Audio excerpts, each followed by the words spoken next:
In Acts 18, Paul goes to Corinth, a city so wild it makes Vegas look tame.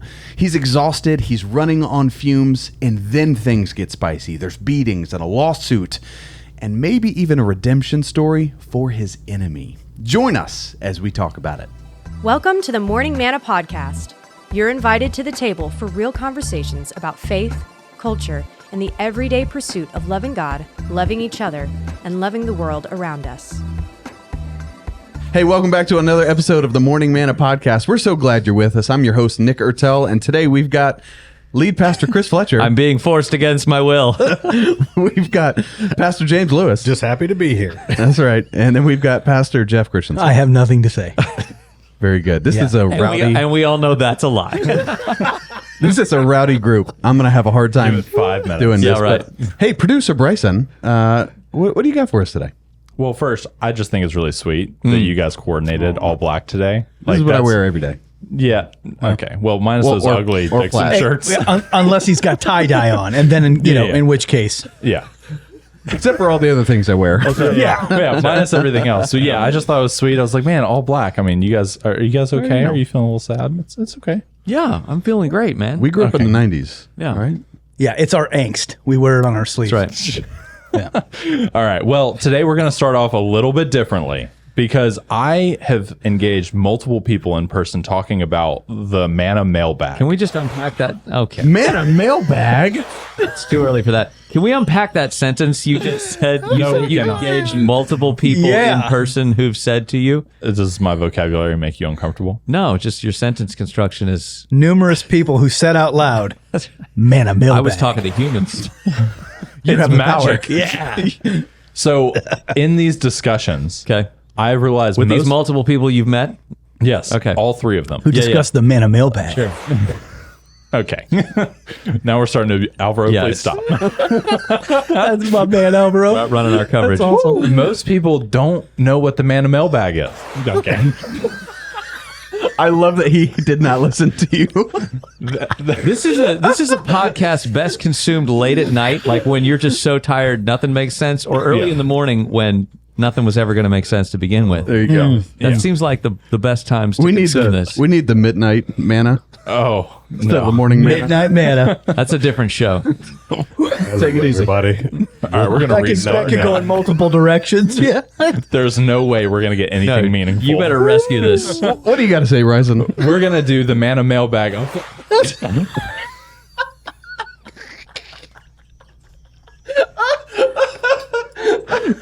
We're not going to be a show today. We're going to do a segment which will remain unnamed, in which we will answer a question. From our bag of mail. Yes. Nope. Put your hand It down. goes in reverse. Can Yeah. you imagine? He was just ready. Yeah. He's ready. He's got his hand poised over the button.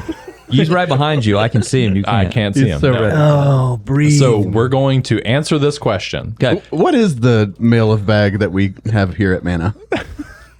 We ask our audience to submit questions to us about, it could be about the Bible, leadership, culture, questions that they want answers to, and then we will select one and answer it on the podcast. Can I just say, I have a hard time believing people don't understand the concept of mailbag as much as perhaps they're just not watching. May as Okay, well. that was a stretch. That was a reach. May as well. I like Pretty it. That's I feel like they're not watching to the end of the episode because we've been doing this all the way That's through. exactly you know? right. It's the reason we're doing this up front. Okay, After the wow. meat and potatoes, most people go, all right, that's enough of them. I feel like it's halfway through the meat and potatoes. They're like, change the channel. yes. Just Yeah. stop watching this, kids. Yeah, Right. that's enough of the Men in Black. Yeah. Oh, Hey, wow. hey. All right, Wow. so we're going to answer a question from Dr. Carlos the Manchez Sanchez. Yes, indeed. That is his name that he gave himself. I did not give that to him. I just want to let you guys know that was his name, the Manchez Sanchez. What's weird is that's not even his handle on YouTube. He just told you. Does Yeah, he just told make me. does he Yeah. make his kids call him that? All the things that I want to say, I cannot say. Excuse me, dear Manchez. So here's the question. At Okay. the end of the chicken and waffles portion of last week's podcast, Bert, a.k.a. Chris, discussed being a culture creator and going on the offensive with our message. How Okay. can someone do this without seeming aggressive? Or is it okay to seem a little aggressive? I'm not equipped to answer this question. was going to say, you're the last person. No, you are equipped, but Well, I'm equipped, It's but- going to go in a bad direction. No, it's not. well. I can't. What do I do that's You not sure? aggressive? Thank you. I don't know how to answer that. Some people are feel like- passive aggressive. You are aggressive. Yeah, just just full aggressive. on. Right. You know, in Parks and Recreation, the like sleep fighting that Ron Swanson does, I Yeah. could imagine that's how you sleep. okay. Okay. Even aggressive sleeping. Continue. Okay. I think we should have a sleep episode of this podcast. No. I think it's an outcropping of how God made you, your purpose, your gifting, and your season. And so I think that there are moments where being aggressive, if you can do that, we should be aggressive. And I think in moments where there are certain personalities who are they're just sweet, godly people, and they're being really aggressive, and you're not taking it as aggressive. I mean, at the end of the day, I think it's you being true to the purpose and the step that God has for you, and doing it in a way that delivers on the way I said it last week about Paul. I wasn't being critical of him preaching in the Areopagus. I think he delivered the mission in the moment. I think that was significant. That's how I would respond to that question. In a very non-aggressive, like this is my laid back radio voice. That was very It's sweet. a and calm Christian. voice. Yeah, that's good. I went That's calm. That's I his midnight manna voice. Yeah. Very good. Wow. Yeah. Great. We could start a spinoff. That's all I'm saying. There's nothing in my head right now I can say. I know. Well, if we started I know. Midnight Manna, you could. That's right. Completely separate. That would have to be YouTube. audio only, and we need a voice changer so no one knew it was us. But otherwise, I'm down. Good Yeah. stuff. I like it. Is there a follow-up to that, or is that it? That was it. Oh, Wow. We plan these. You Well, I know didn't this. know. You know. You've read it. You have it open on your computer right now. You know that there's. I don't pay attention to your segment. Okay. That's fair. That's fine. I don't pay attention to yours. All right. Well, we do want to hear more of these manna mailbag questions. So comment down below. We want to hear what you guys would like us to answer on this. This could be about leadership, could be about the Bible, could be about culture, could be about aliens. I'm not putting ideas in your head. Yeah, let's not do that. Yeah, maybe we look in Job and talk about some of the monsters that are in there. I don't know. Maybe. The Leviathan. But yeah, we would love to hear you guys' questions. Also, I am tired of Nick not wearing a wig on this podcast. So Well- I'm changing the nature of this contest. If we get 30 comments, Oh, wow. Wow. just 30 comments, it could be about literally anything whatsoever, but I will make Nick wear a wig on this You're lowering the podcast. bar. He'll request. You're lowering the bar for the people. We need to raise the people up to a new standard. I think 35. Okay. You're going to be a great dad. You're going to be a great dad. Yeah, brush your teeth. Nah, forget it. Just go to bed. Yeah, it's fine. Also, there's a viewer of the show who heard the episode where we were talking about our middle names, and if we could have a different middle name, what would it be? You remember that? Yeah. And you remember when I said Cougar? I do remember that. Nick Cougar. Yeah. We all remember There that. was a fan who saw that episode, and they designed a Nick Cougar T-shirt. I'm not kidding. Oh, my. So how about You're this? not. I'll just throw this out there. If we get, what'd you say, 30? 30 comments. 35 because Chris said so. There we go. So if we get 35 comments on this video, not only will I wear a wig, but I will wear a Nick Cougar, one of a kind T-shirt. We're looking desperate. Yeah. We're just bordering on cheap tricks at this point. Yeah. Maybe one of you will win. I don't know. All right, Nick, back to you. Wasn't that a 90s Fun band? with this Cheap- group. Cheap Trick? It was, yeah. Yes. 70s, 80s. 70s. Yeah. Okay, 80s. Yeah. All right. Well, let's jump into the meat and potatoes of this episode. Fish and chips. That's right. So, all right, we're in Acts. We're in chapter 18 of Acts, so we've got Paul. He's left Athens. Now he's in Corinth, and there he meets Aquila and Priscilla. Now, we don't talk a lot about Aquila and Priscilla in the message, but I just want to start off. Let's talk about a little bit of what we know about Priscilla and Aquila. I know it kind of goes back and forth which one is named first, but Jeff, what do we know about them, and why are they significant to Paul's ministry? He has nothing to say. So, That's right. Yeah, go ahead, Chris. no. I was trolling you, Jeff. So- Go ahead. You can talk. Scripture it does mention them numerous times, but it doesn't tell us a ton about them. We do know that they end up being partners with Paul long term. And we know that ultimately they become central with the church of Ephesus. And so they end up going there, and they kind of set up shop long term in Ephesus. When their time there comes to an end, who do they cross over as far, or their time cross over with as far as leadership? At some point we get Timothy in there. Timothy. And we don't know exactly what they're. He's not taking any of my bait. We don't know exactly what. That's the creepiest response. What their age is. Like, we don't know. We don't know those things. But they become long-term partners with Paul. They are very influential in that church. Their influence, I would say, spreads. It seems that their influence is spreading across the churches at large. Yeah. They disciple Apollos, who Right. although we don't see a ton of things about him in the New Testament, he comes up a number of times. Sure. Ends up being a very, very influential preacher. You could argue theologian in the New Testament church. He's preaching with boldness and with clarity, but they actually take him aside and say, hey, let us help you with some stuff here. It seems like biblically, doctrinally, they kind of disciple Apollos and influence his preaching, which we can only imagine what the scope of that influence was. How many people's lives were changed because they spoke into Apollos? Yeah. We'll talk about that later on. Yeah, they were tent makers. So, they share a profession with Paul, and I would imagine that probably was an initial connection between them and Paul. So they probably spend a lot of time talking shop and doing some work together. But they, their support on the ground, I think there's a lot of financial support that they're helping to provide. Yeah. And their influence extends out beyond just the locations that they're in. These are long-term partners. It's likely that they believed before Claudius kicked them out. There's some timing. There's some timing of that, and some of it comes down to in the Roman documents that we have. Claudius sends the Christians out because of somebody called Chrestus, which is likely a misunderstanding of. It's a common slave name.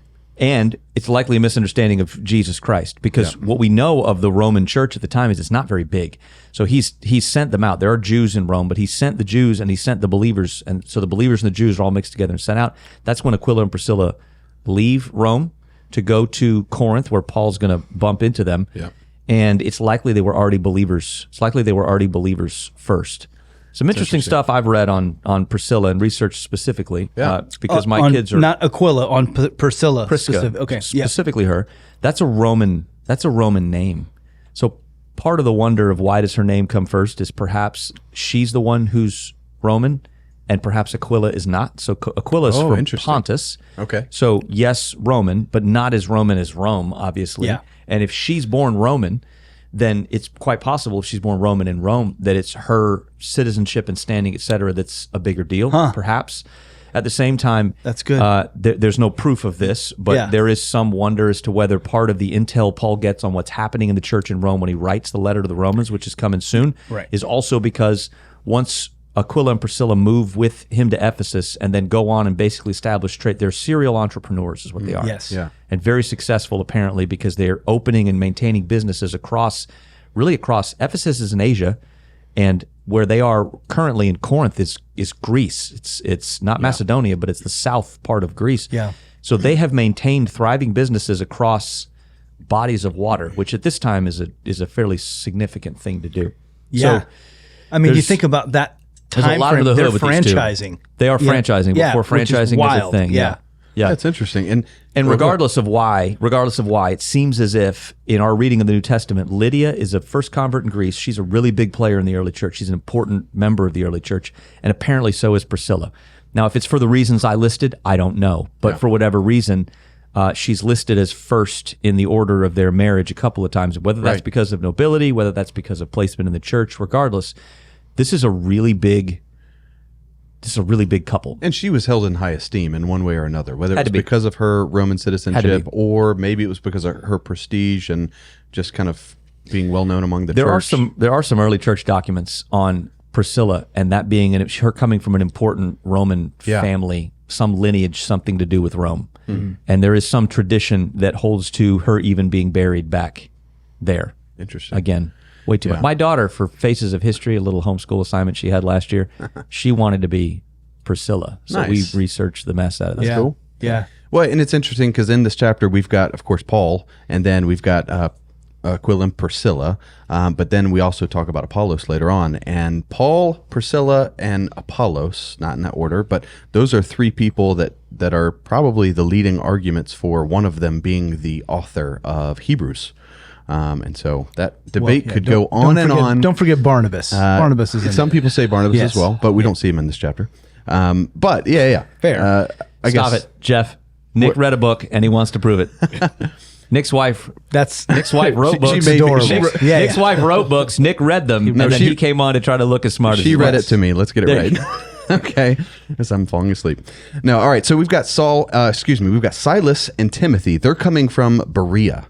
They finally catch up to Paul in Corinth, and they do their normal pattern. Paul goes into the synagogue. He's preaching Jesus. Some people respond. Some of the Jews reject him, and he's got to go on to the next area. That's the typical pattern we see from Paul. But this time, it's a little bit different because when he comes to Corinth, he's coming in fear and trembling.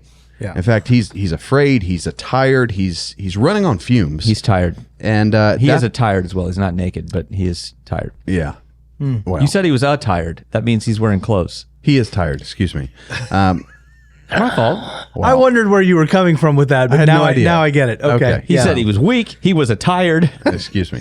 All right. So it's in the midst of him being tired and afraid that God speaks to him, and he says, "Do not be afraid. I am with you." So, Chris, how do we tell the difference between wisdom that tells us to hold on, to have caution, versus fear that keeps us from what we should be doing? Yeah, I think the answer is like right on the surface right there. It is the voice of God, hearing from and obeying the voice of God. Now, how do we do that? That's why we talk so much about living life in community, living life around other people. It's why we talk about being students of the word and prayer. We're maximizing the likelihood that we can hear accurately from God, because if I'm ever struggling to hear from God, it's a lot easier for me to hear from God in the community of people going, that doesn't sound like his voice. That does sound like his voice. That's at some point, everyone at this table, I have had a conversation with every one of you at this table, asking a question about, I'm thinking this, am I hearing right? And you've challenged and you've helped me see and hear from God in a way that I go, oh man, that part was me. I was trying to add something that it's helped me. That I preach what I live. So Yeah, we always do theology and community. And so did I interrupt anyone there? I saw you looking around. I'm like, did I say No, you're something? good. Yeah, we should always do theology and community. we were trying to figure out how to not invite you back to the community. Good. And you're That's making right. it harder. But Chris texted me privately. Yeah. It's all right. yeah. let's get Yeah, Jeff yeah, out of the community. Good. But Well, so, understanding the voice of God, understanding how to apply theology, how we should think about God has to be done. This is one of the things that I emphasize to students all the time. If you're doing this in isolation, you're missing a big part of Yeah, that's good. the benefit of this. Yeah. You need to do this with other people. Well, and to that point, I'm sorry, go ahead. No, that's fine. But to that point, God, he continues when he's speaking to Paul, and he says, I have many people in this city. yeah. So I feel like that's both comforting, but that's also convicting. People equals safety. There it is. Yeah. So speak to that. Like, I mean, what does this speak to in regards to God using his people, not just leaders? Sometimes we think it's got to be some high capacity. Two things. I think that number one, we pick our head up too often outside of community and go, if only I had this from over there and that from over here and that from over there. I think two things. Number one, people is part of God's plan for safety. It is his plan to create a hedge of protection around you. It is the people he's placed in your life. Number one. Number two, I think everything that you need, everything that a church, and so by that I mean people, everything that you need is in the house. That's Everything good. you need Yeah. is in the house. Yep. So whether that's that somebody in the house knows somebody, whether that's somebody in the house knows something, whether that's somebody in the house has the answer to the question. You don't need to go out and run all around. We need to learn to get better at sourcing from. I don't want to sound like a farm to table. I'm not trying to make this like a hippie sort of, communal whatever thing, but there are aspects of the communal sharing of wisdom, the communal sharing of connection, the communal sharing of resources even. And this is what I'm talking about. That's what the community's for. Man, I know that I've fallen into that trap before, where it's so easy to think, man, really the key, the answer to my problems is I need to find that rock star leader, and you think that they're just not here yet. My assumption is they're not here. I'm waiting for God to send me that rock star leader who will be able to jump into this lane and all of our problems will be solved. And really, going back to what you just said, I mean, everything we need is already in the house, and I need to open my eyes to God. What have you already put in front of me? It sounds weird, but at the same time, we're talking about just the leadership of the church sitting in this room. I'm a product of the youth group here. At the same time, he and I are a product of, our wives were in a small group together like 4 or 5 kids ago. So they met super duper early on. Then we meet. He and I are a product of youth group together. You and I are just, I can't seem to get away from you. I mean, we keep going on and on. But these are in some cases, leave and come back. This is the 4th time he's left and come back. In some cases, this is not that's why I always talk about seasons and timing and this, that, and the next. There's something about the community and the people with which God has placed you that is both for your safety, at the same time is to accomplish that which he's placed in front of you. Yeah. And we spend too much time going, I can't because of this, I can't because of that. We don't have the rock star quarterback. We don't have this, we don't have that. Let's put our heads down and play the game, man. That's good. Watch God deliver on the promise. That's what Paul's getting ready to do with 2 serial entrepreneurs and a rock star from Alexandria. That's so right. That what's getting ready to happen is kaboom, he's getting ready to head to Ephesus, and like if it took off in Corinth, it's going to explode in Ephesus. Now, before that happens, though, we've got the Jews who rejected Paul's message. They get stirred up, and they start hurling accusations at Paul, and they take him before the proconsul Gallio, however you say his name. Gallio. And so he's a really powerful guy, and they're taking Paul before him, hoping to like hurl these accusations. He's going to get. He's more than powerful. His brother's Seneca. Yeah. Who's the guy who's going it's a big deal. mentor? He's going to mentor Nero. Like Gallio is a hugely powerful Roman. Yeah. So they're hoping that Paul gets what's coming to him, but Gallio actually doesn't play the game. He shuts everything down. He's like, nope, I'm not. I have nothing to do with this. Right. And that's not what they were hoping to hear.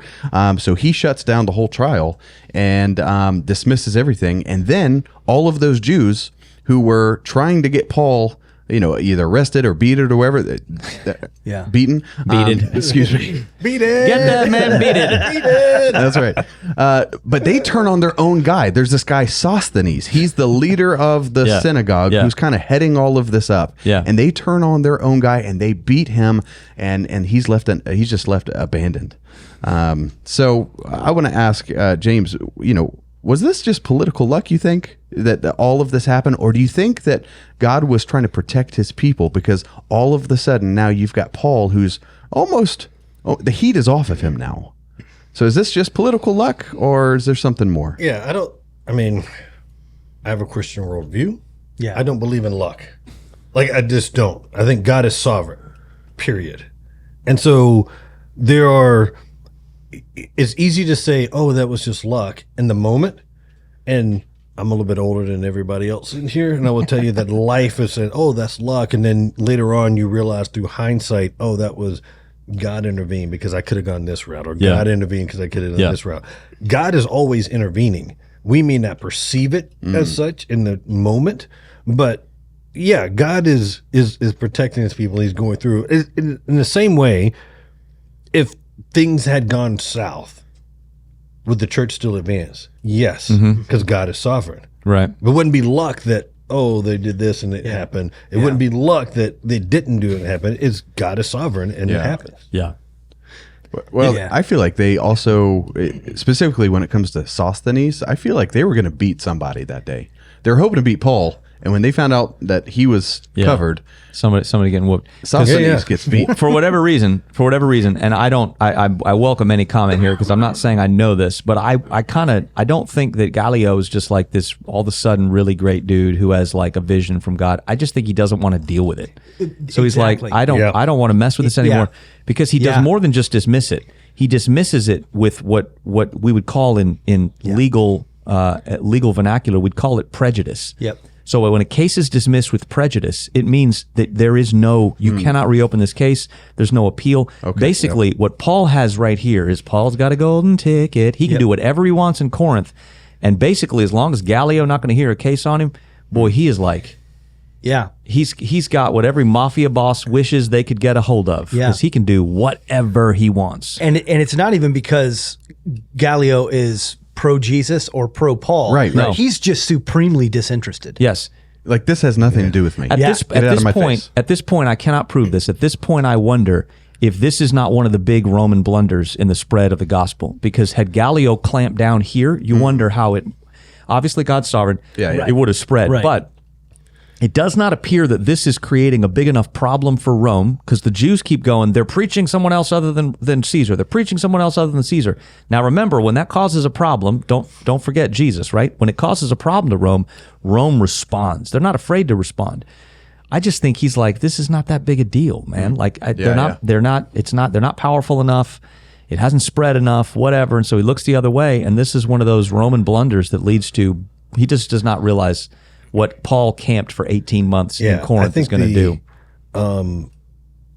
The upsettedness of the Jews doesn't affect those who aren't Jewish, right? Like, he's like, oh yeah, y'all are pissed, so it doesn't affect me. I don't care. and it essentially is what he does. He's like, yeah, I don't care. That's y'all's issue. Yeah. And goes through. And now they're kind of snubbed off. And that's why they like, well, somebody going to have to die for this. Sosthenes, you the man.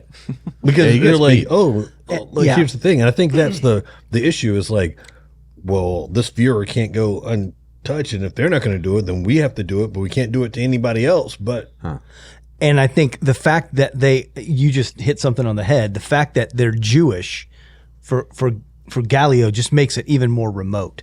Not because it's not a Roman issue, or yes, that, but also because it doesn't say this, but you can kind of see how this has worked itself out in the history the Bible does reveal, and in the background context.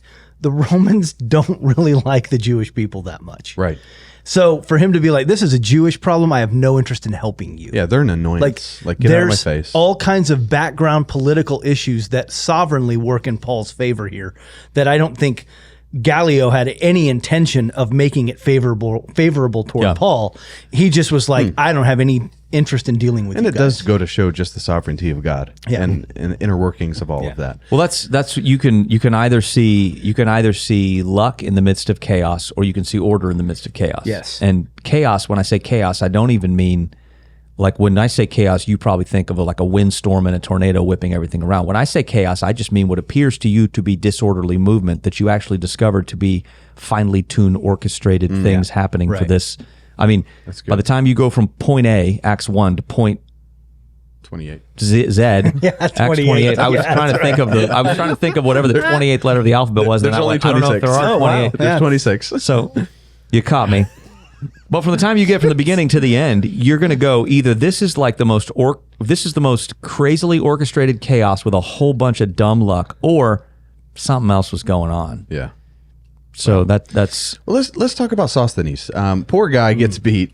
Now he's against Paul, so there's part of us that are like, hey, you shouldn't have half been. of our audience is like, poor Sosthenes. We should hug him and take him to the Day Resource Center to introduce him to Carlos the Sanchez and get some help. The other half are like, he got what's coming. Yeah, that's right. He deserved a whooping. That's right. Yeah. Well, here's the thing. So somebody's getting beat. May as well be him. His own folks leave him abandoned, and we actually don't hear anything about Sosthenes for the rest of the book of Acts. However, Paul's first letter to the Corinthians, in the very first verse, he mentions Sosthenes as our brother.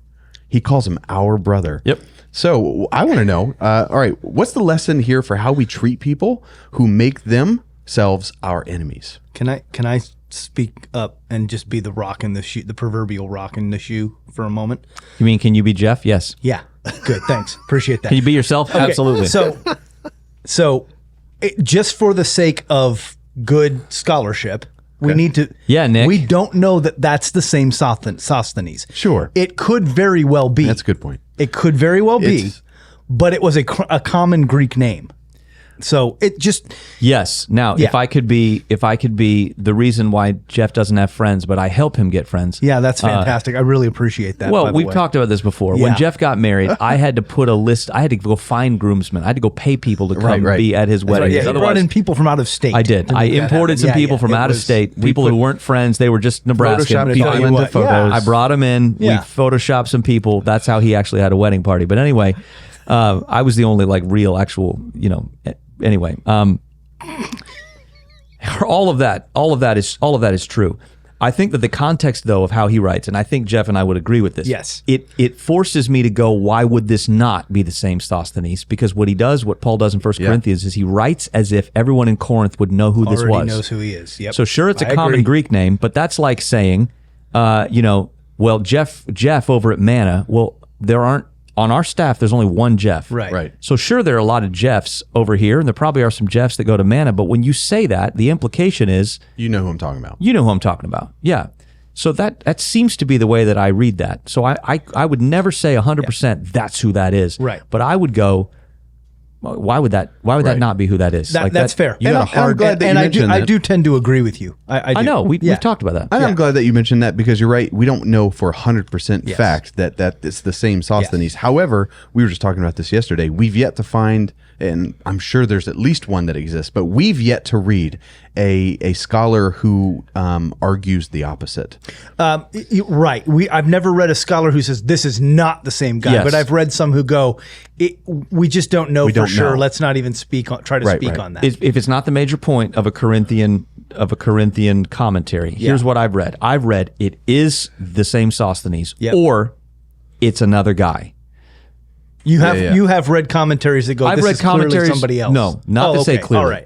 They've said either it is Sosthenes or it's another guy, and since we don't know for sure, we'll leave Yeah. it at that. I've not read any that made an argument that Okay. there's another Yes. Sosthenes running a boot. Same here. So ultimately, you've got Occam's razor here. we are stressing. So- We are stressing why it's important to approach the scripture and not just read through one or two, three quick times and go, "Ha I know exactly what's going on." Yeah. 2,000 years of scholarship be darned. I've got the answer. All right. That's why it's important to be in So community. let's take a few liberties. Now that we've been upfront about our intentions, let's take a few liberties and let's, just for the sake of conversation, let's assume these are the same Sosthenes. Well, I think he is. So we can take more than liberties. There we go. We can learn some. Yeah. Let's pretend that he probably is, and let's learn some lessons from what Paul would have done for this likely to be the same guy. okay, so what do we learn in this lesson about how we treat people who present themselves as our enemies? I think we have to be the bridge for. My dad always used to say, "Hurt people hurt people." Yeah. So when you experience pain from someone, you're likely experiencing pain because someone else's pain led them to hurt you. Yeah. So that doesn't excuse the wrong that was done to you. That doesn't excuse or that doesn't imply that you should put yourself back into a dangerous position. So those things off the table. If we lead by recognizing hurt people, then the way to get hurt people from hurting us less is probably to help address the pain in their life. Yeah. It's to deal with the pain point as opposed to just, Paul could have just, stepped over him. But then again, let's think about Paul for a second. Who is Paul? Right. Paul is the lawyer or the prosecutor that led to Stephen being killed. Paul is the guy who got these documents that let him persecute the Christians. That's Paul's past. Yeah. So when Paul sees Sosthenes lying on the ground, and I'm using my imagination very liberally, but I imagine what must have come over him was going, I've been right there. Yeah.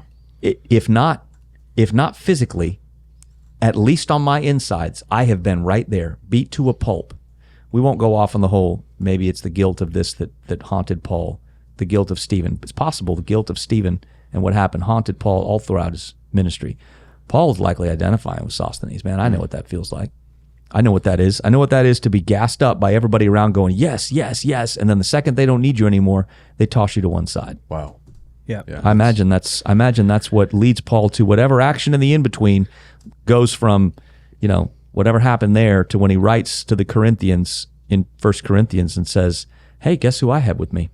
Hey, guess who's helping me out now? Remember Sosthenes? Yeah. Here he is. And, if we look back just a few chapters, Paul even knows what it's like to have the entire crowd behind you one moment, and the next moment, they've literally taken you out and stoned you. So here's Sosthenes. He's got all these people behind him. Vengeance or whatever. And Gallio says, nope. And they're like, well, we need somebody to, put the pipe to. This is not going the way I would like. Yeah. Let's grab some stones and let's stone him. That guy. And then he knows exactly what that's like. He's been there. So. Been there, done that. Well, James, I know that you've got some life experience behind this. Let's make this practical. I'm serious. You know what it's like. beat. No, well, you know what it's like I'm talking about having an enemy who becomes a friend. Wow. It took me a second to catch that. Oh, Lord. That went a different angle. Yeah. That escalated quickly. Wow. I'm talking about having an enemy who becomes a friend. You know what that's like, whether it's in the military or in ministry or in life. I guess kind of a twofold question. What does it look like for someone to cross that line to become a friend who once was an enemy? But also, how do we make space for that to happen? Yeah. The perfect example, I think, for this is... I will just put it out there as Jake Johnson, lead pastor of Manna Church. Where is he at? Stanford. Stanford's in California. Different place. Yeah, different. Stafford. That's I was like, I wanted to say Quantico, but it's just south it's of Fredericksburg, Quantico, but Stafford anywho. area. Yeah. So we're friends. Love them to death. Oh, I thought you were going to start by saying we're enemies because No. I would But pick we a fight should with be. Jake if I could be. But Stronger. in my heart, he is, because he's a Navy graduate. He graduated from the United States Naval Academy. I graduated from the United States Military Academy. I hate Navy with everything in my heart. They are the enemy, 100% from everything that exists. Like when I sing the national anthem, the last words are not "in home of the brave." It is "beat Navy," and I say it every time. A lot of times I don't sing the national anthem my because goodness. of being We're going to have military. I people in stayed the a comments position. saying, go Army, go Navy. Yeah. So Kristen, my wife, is the same place, says, go Army at the end. It's a positive thing. Man, I hate Navy. I absolutely hate them. They are the enemy. Wow. Like, Whoa. I just Wow. my final game playing sports at West Point was against Navy, and we lost. And that, like the tears that I shed and the pain still resonates to me today. wow. So I'm then, like, I hate them. so then you met Jake, and what happened? Wakes I up was in like, cold you're a sweats. Naval grad? But let me say this. There's space because you have to learn people, right? So even with all of that in bit, like, let me tell you how much I hate Navy. Oh my I told my kids at a very young age Oh, no. Oh, you that told me this yesterday. that if they go to Navy, I will disown you. Chris is like, I'm not kidding. 100% true. You're out of the will if you go to Navy. Like, it's just there. Wow. But it doesn't mean, and I've had friends who have graduated from the Naval Academy more than just Jake, but it's like, no, I love Jake. Is Jake? So in the, he was is my Jake in the will? enemy. Yeah, right. It's Is Jake in the will? No, Jake's not in the will. Yeah, no. Wow. Jake didn't need to be in his No, will. no, no, He wait, needs wait. to put me in his will. That's true. I'll be in Jake's will. That's fine with me. Man, So yeah, so there's a space for that, right? Like the people that you're enemy, you have to understand. I think, well, why do you consider them your enemy, right? Like because they opposed you on something, because they thought different than you, because they made bad life choices and decided to go to the Naval Academy. Like you have to beat you in your final football game, Yeah, Jake wasn't there, but he's a youngin'. But still, those places, you're like, well, why am I like? What makes them my enemy? And so it goes back to, all right, everybody wants to demonize because it's easier to assault people, but we're called to love. And so if you love your enemies, they become less enemies and become objects of affection. So you just have to make that switch to go through. I still hate Navy, Yeah, I can tell. but I can love some people. that's good. Beautiful. There's still a little stink on that. Beautiful. Oh, yeah. He said, man. oh, yeah. Oh yeah. Wow. I've hated Navy since 1989. 1989. Wow. Wow. Nick Yeah. wasn't born yet. That's something. Actually, I wasn't. I really wasn't. I was born in 1990. So there you go. Hey, I'm a millennial though, so you know what? Yeah, You're the eldest millennial. I am. So. They don't get more elderly than me in the millennials. That's Yeah. right. Gen X, we rule. Yeah. Jeff is like, yep. I'm the junior NX or NX Gen X. Junior I Gen am X. the junior Gen X. Yeah. There it is. All right. Well, back to our story. So Yeah, get control of your podcast, Nick. I didn't know what to do with that. I'll be honest. I was like, he hates Navy. I come from a Navy family. Should I say that? I don't know. Hey, my bad. We all can't be winners. My grandfather, he retired Navy. My dad was in the Navy. Okay. All right. Wow. So Paul, My stepfather was in the Army and the Navy. Oh, wow. And I was like, oh, so the Army wasn't good enough and you went to the Navy? Like, no. You couldn't take it. You couldn't take it. So you're like, oh, I guess I'll go Navy because this isn't working out. Oh, wow. Man.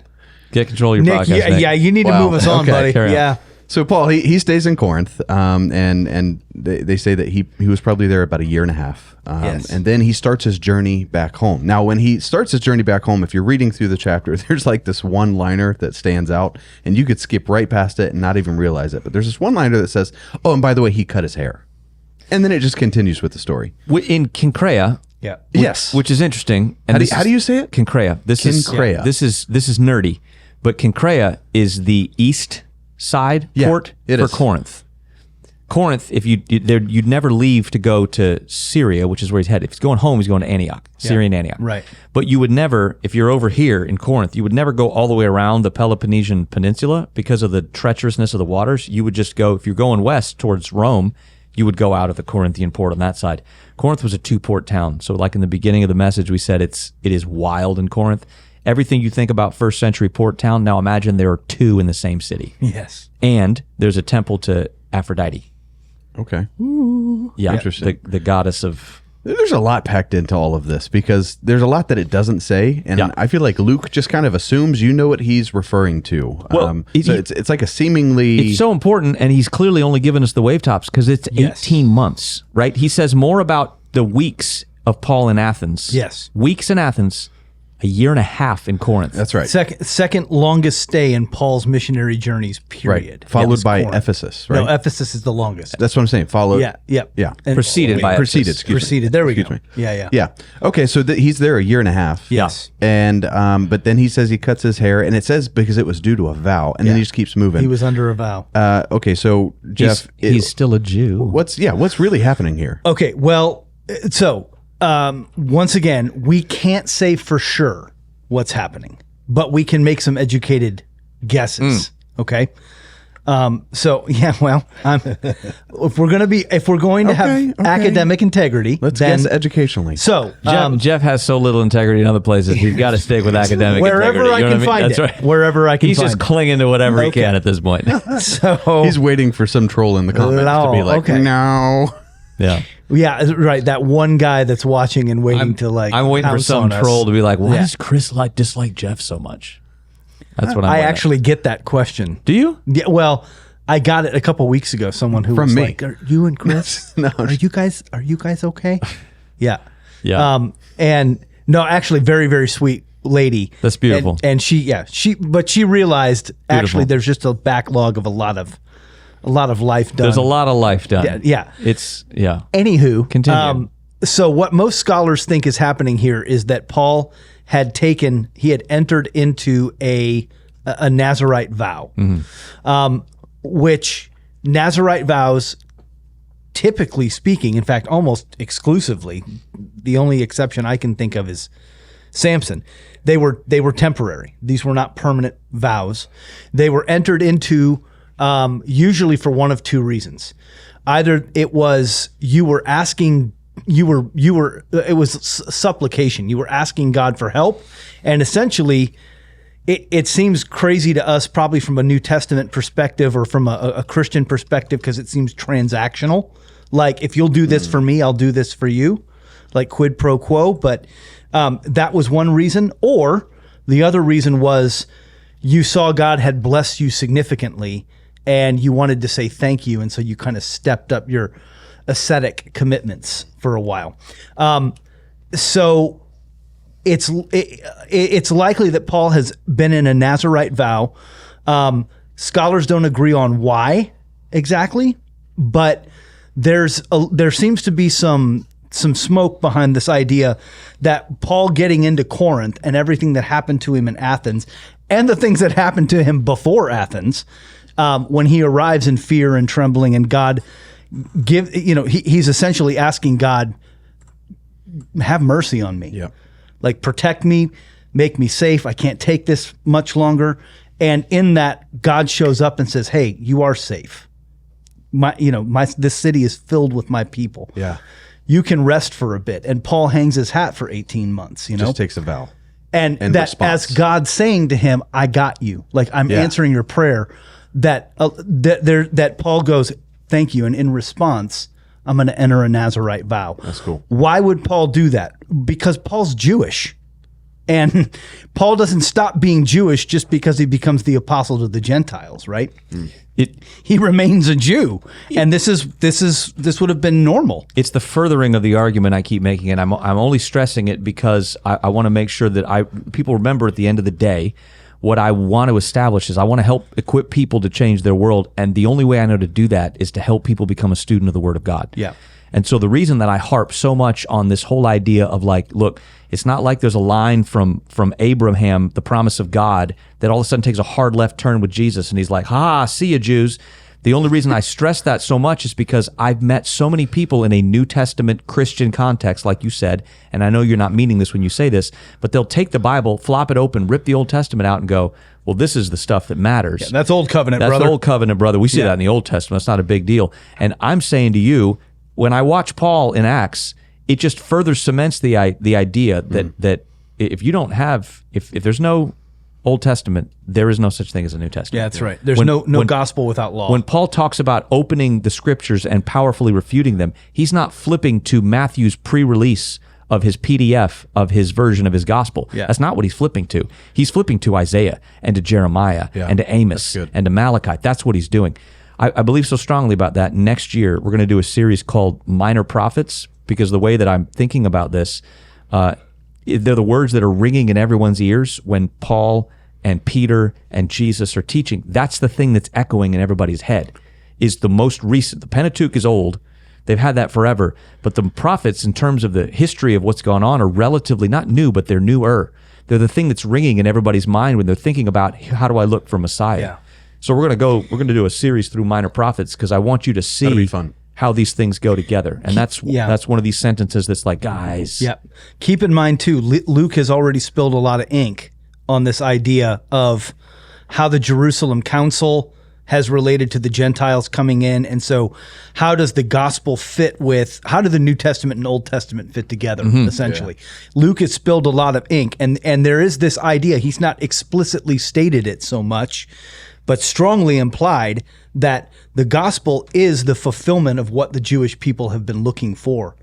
And so by including this, I would argue Luke has some apologetic concerns by including this, that that's this interesting. Furthers this idea that, hey, the gospel is the fulfillment of the Jewish religion. So this is like a little something sprinkled in the fact for them. The fact that Paul is still a practicing pious Jew fits right in. I have beta tested over the summer. I have put it on and tried the jacket on and seen how it feels, so to speak. What if Luke is writing Acts as a part of a defense, a broader defense of the ministry of Paul? Good. Because if that's the case, then this mention of Kenkrea, this mention of Timothy, this mention of the circumcision thing, easy. We're not going to talk about circumcision. Yeah, well.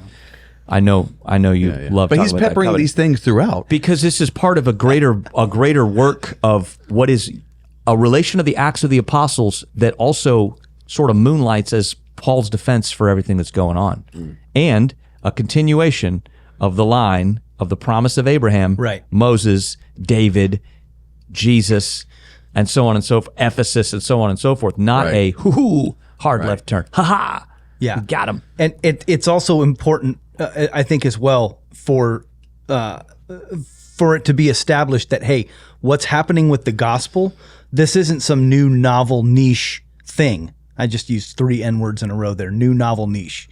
This is the continuation and the fulfillment of something ancient that has been from the beginning. And I think that's part of what's going on here. I think Paul is going to put the cherry on top when he writes to the church. When he writes Romans, he's going to put the cherry on top of some of these things that we're experiencing. He's going to say in Romans chapter 10, verse 4, "For Christ is the end of the law for righteousness to everyone who believes." Not that Jesus told us, "I didn't come to abolish the law and the prophets. I came to fulfill them." Essentially, what he's saying is everything hinges on a Messiah who got back out of the grave and lives as this tension holder of everything that was established that is to come. He is the fulfillment of all of it. So when the fullness of the kingdom comes, what we'll discover is Jesus as the center of the entirety of everything, the fulfillment, the propitiation, the requirement, the sacrifice, all of the above into the person of Jesus. And these little tiny nuggets here and there are just reminders of, hey, don't forget, he's the fulfillment of holding all of this together. Don't forget that. Yeah. That's what I see when I see that little sentence. That It's little interesting. I mean, and of little course, we nugget. don't really mention it in the message, but I still find it's a great Bible study note. I'm going to skip when I preach. I'm going to skip right over this part. Yeah, I'm yeah. going to look at Too Jeff. much. I'm going to do this, and then I'm going to keep going. Fantastic. Very dramatically turn his head. That's right. Yes. Well, then we've got Paul. He's on his way home. everything. So he cuts his hair. He's on his way home. He's actually got Priscilla and Aquila with him, and but then they stop off in Ephesus, and he leaves them there. He leaves them there, and he goes home, and they kind of do the groundwork for the ministry that's going to be done later on. What would a Roman haircut look like? Have we ever stopped to think about, like, with the rudimentary tools? Like, I've watched Gladiator, so I know. Okay, Oh wow. Wow. you know. He goes from like, we got to be accurate, scholarly, you know. That's right. Yeah, exactly. I'm not so concerned about Roman haircuts. That's not really, All right. not really in my purview. He holds saw integrity very Gladiator. strongly in Yeah. certain cases, and he holds integrity very loosely in other cases. Roman haircut. I watched the movie once. That's right. Well, so we've got Paul. Combs were around then. Yeah, Combs, combs, right? but like you're not ripping somebody's hair out with a comb. No, I'm gonna but give you a use a haircut. comb to cut over the top. Clipper over comb with a knife edge is not a uncommon thing. Like it's been around for years. I like to picture my Paul with a Brad Pitt haircut. Yeah. Business You know up what I mean? front, That's right. party in the back.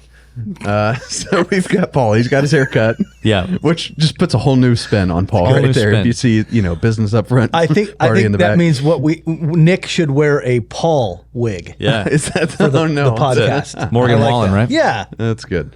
All right, so he's on his way home. He leaves Priscilla and Aquila in Ephesus. They're doing the groundwork for the future ministry. They meet this guy, Apollos. We were talking about him. Yes. And Apollos seems like a very smart guy. He knows the scriptures, and he's a very he's not only smart, but he speaks very well. Yeah. Says People he was like him. Says he was taught, Right. Yes. He's from Alexandria. and he's Alexandrian. Yes. Right. Right. But however, it seems like he's a little off on a couple of things. So they privately take him aside. They It's like me and Jeff. disciple him. When Jeff came, I was like, "You got so much potential. If I could just take you under my wing." And then look. 15-year-old Chris Fletcher was like, "Listen, if I could just speak Actually, English." I believe that. Look what I look what believe I've, look what I've done. Right. Look at 16-year-old. look Never what little mind. buddy But- turned into. Yeah. Look right. at him. All right. So we've got Aquila and Priscilla who do that with Apollos. And as smart as he is, as gifted as he is, he listens. What does this teach us, Chris, about sharing the truth in love?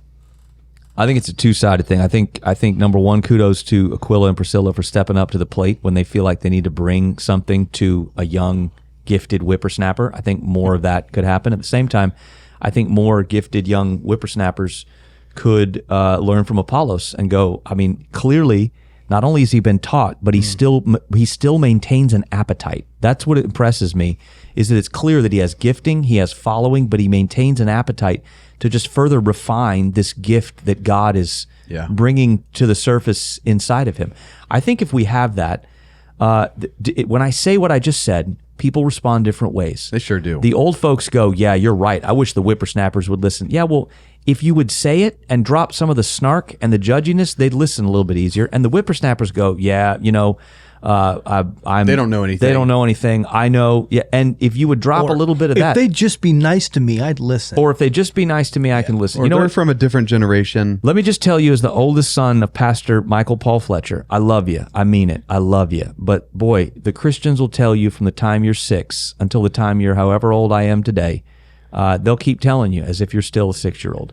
Yeah. So if you don't get good at onboarding people's, they don't mean to be insulting, Yes. but people's it feels insulting. Yeah.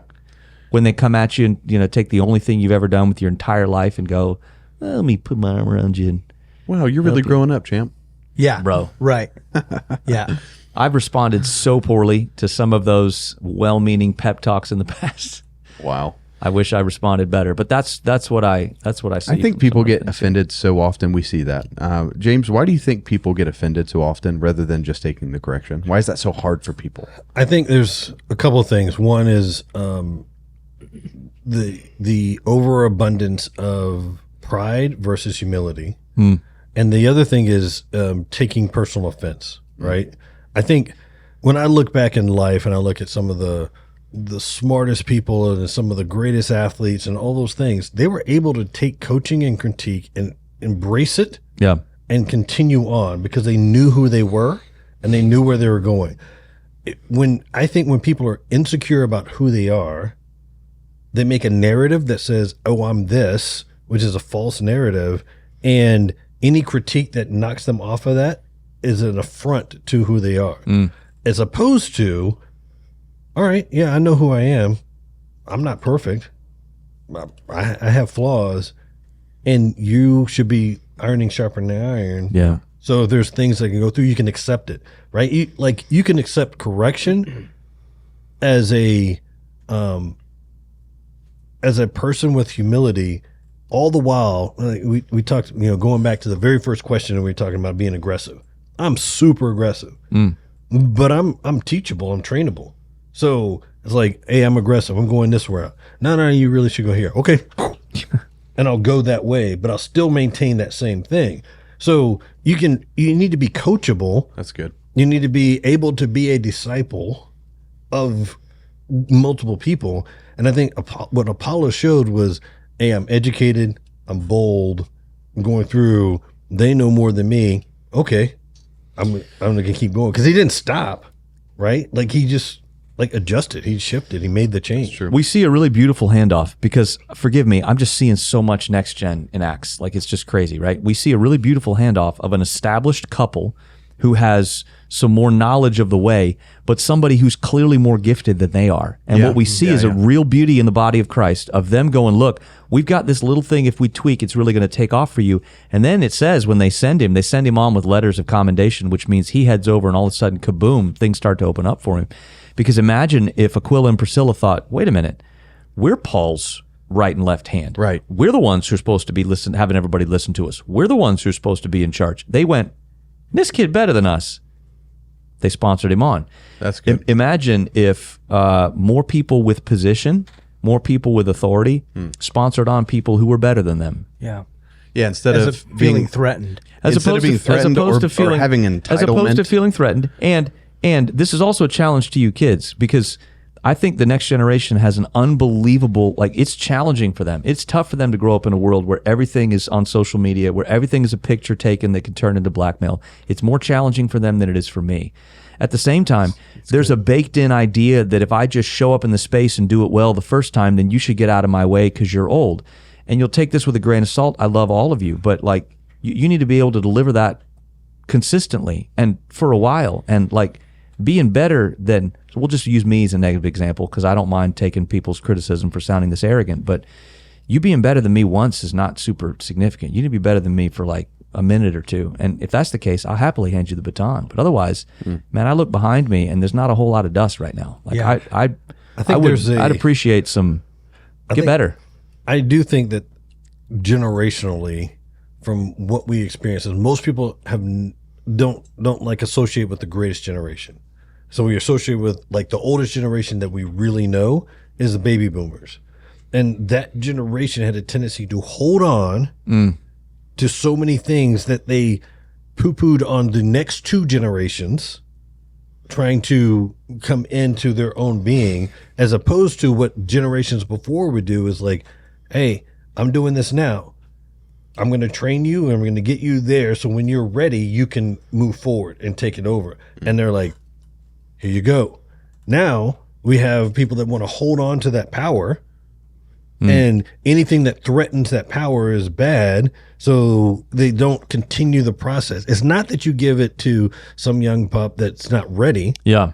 It's that you get him ready. Yeah. And when he is ready, not when I'm ready, when he is ready, then you give it to him. You help secure the next generation's future by not just doing it for them, but helping them slay the giants that are in front of them. Use your power, use your authority, use your wisdom to help tweak their game so that they can go further in the things of God than you can.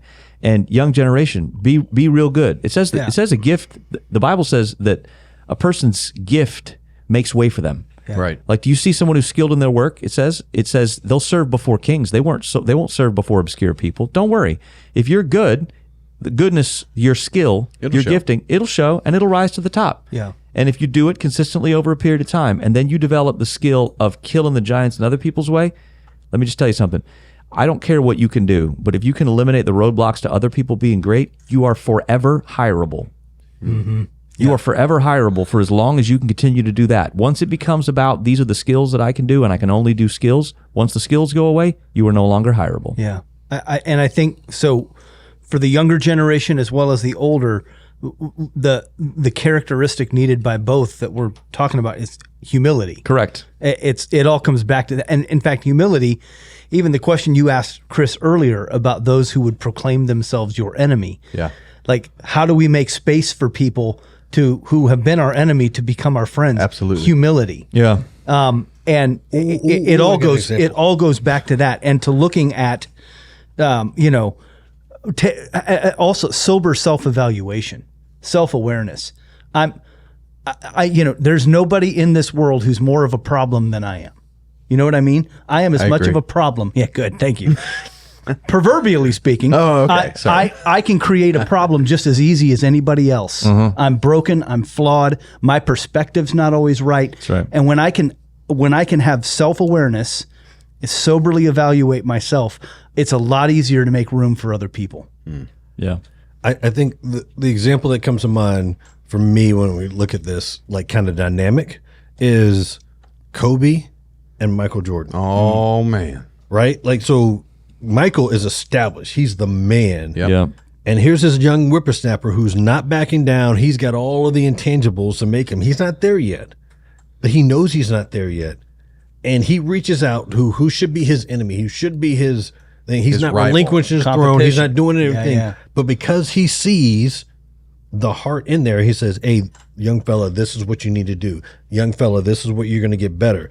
And when you see, and they're the big example, but it happens all the time. When somebody thinks they're too much for somebody, or somebody else thinks they're too little, it's like, oh no. But when you see potential and you go through and you're like, oh, this guy was going to be great, I will take him under my wing and make him better. Yeah. It's not a competition. Yeah. Jordan wasn't threatened of his place in the world of basketball. He wasn't threatened by it at all.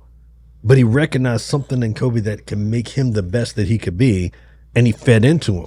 Yeah. That's the thing that we have to do. We have to feed into it. But keep in mind, Kobe had the work ethic of a superstar. Yeah. His work ethic was undeniable. The Black Mamba was a thing. Yeah. I refuse to quit working. Nobody's going to outwork me. So as a young person, not only do you have to have that thing, but you have to outwork. Like, I'm going to make it impossible for you. Like I tell athletes, if you want to play on the team, varsity, D1, whatever, you have to make it impossible for them to keep you off of the starting roster. Oh, wow. And so you have to do that work. You have to put in that effort. And some of that is coaching. So there's responsibility on both ends. Yeah. We gotta be humble. We gotta work hard. I hate to keep the basketball analogy, and especially the LA Lakers basketball analogy. And at this point, we might have tempted Jake Johnson into watching this episode, and we probably can tempt Riley into watching this episode, especially what I'm about to say. But that's the beauty of the longevity of LeBron James' career. As LeBron James ceased to be the focal point in terms of the leading scorer, whatever on the team, he makes everyone around him better. Now he's triple double, but whereas he would have 6 to 8 assists a night, now he has 14 to 15 assists per night. So he gets in the game and he takes the weight off of everybody else having to be. He is LeBron. So when he gets on the field, everyone's looking, everyone's paying attention, everyone's looking at him, and all of a sudden he starts spreading the love instead of making it all about himself. And I mean, the Lakers have been absolute trash for the last few years, and yet still somehow almost sneak into the playoffs. only because one dude goes, I'm going to put this on my shoulders, but not the way you might think. And I think it's takes a lot of humility to do that. It's the power of what we can learn from Paul. Paul goes, this is on my shoulders, but not how you might think, because it was on his shoulders, but now all of a sudden we see everybody else rising to the top in Corinth. Aquila and Priscilla go, we're going to help this guy with the stuff that's on his shoulders, but not how you might think, because all of a sudden they're sponsored Apollos. So the thing that takes Corinth and changes everything else from his ministry before that explodes is now they don't all have to have their hands on the steering wheel at any given time. Someone has to steer, someone has to feed. It's your job to make sure the direction is the right direction and that everybody's eating, but you're not feeding people and driving the car all the time now. And that's what makes the church explode. It's good. Well, as we wrap up here, I want to come back to Sosthenes just as we end. There may be people who actually, you were talking about how he was betrayed. Some of the people that were on his team, in his group, they abandoned him. So there may be people watching who identify with him, and they've been beaten, whatever that looks like. They've been betrayed. They've been mistreated. Yep. What practical steps would you give for them to take steps forward? Man, number one, I'd say to be in community. Be in community and let community love on you. Number one. Number two, I would say to forgive.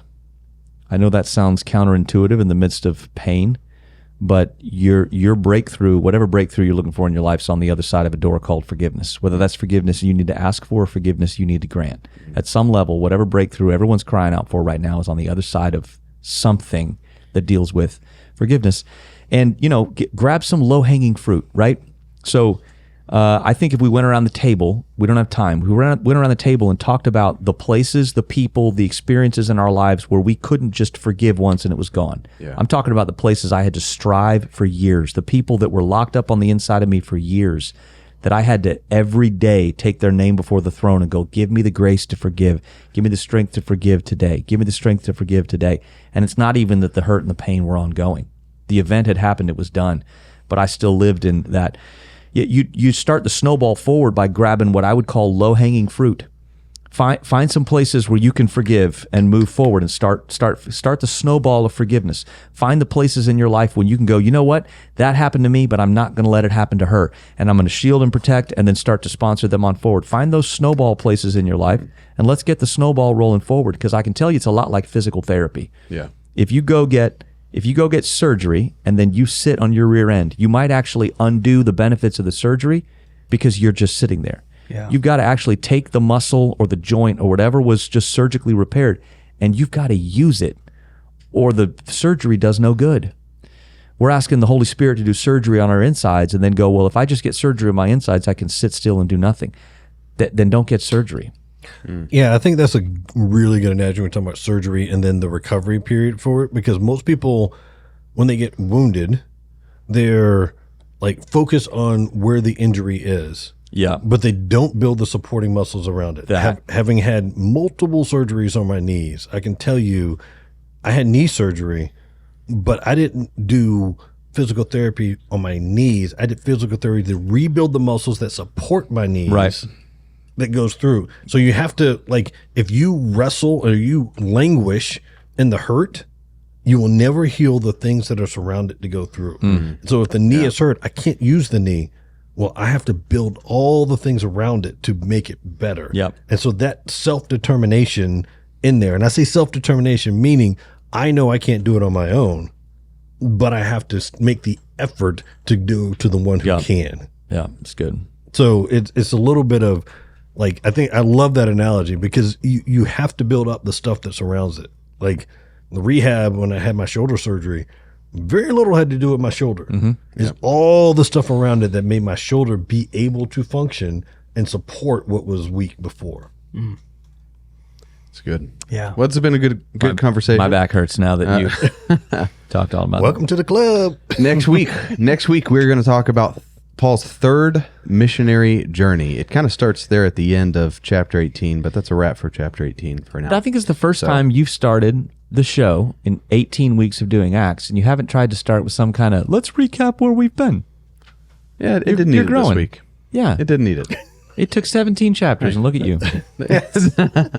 I'm getting there. What a grower. Yeah. Okay. I love it. All right. You're an inspiration, Nick. Thank you. Speaking of inspiration, we love you guys, and you're an inspiration to us. Go ahead and comment down below. Go ahead and comment down below what you got out of this and what you were inspired to by. Leave your comment in That's the good. Manna mailbag. Wow, Yeah. it still works. Okay, good stuff. Yeah, seriously, you can send us a little comment down below. If you've got a question for us, we'd love to answer it. Pleasing to know that the staff have not fallen asleep as we've been continuing to talk. Yeah, that's right. That's right. Exactly. They're on a knife's edge. Bryson right. is completely. That's why we don't have the completely midnight conked out, manna. But yeah, Because everyone that would else is happen. awake. That's it. But hey, we love you guys. God bless you so much. And listen, if you live in the Fayetteville, Fort Bragg area, we'd love to see you at one of our in-person services. Come visit us. You can go to our website to see location, times, and more. Also, if you don't live here, you can join us online. We have service every single Sunday. You can tune in. But we do love you guys. God bless you. Have a great week. And until next time, let's change the world. Check out our website, manna.church, to find ways you can get connected with our services, small groups, outreaches, and more.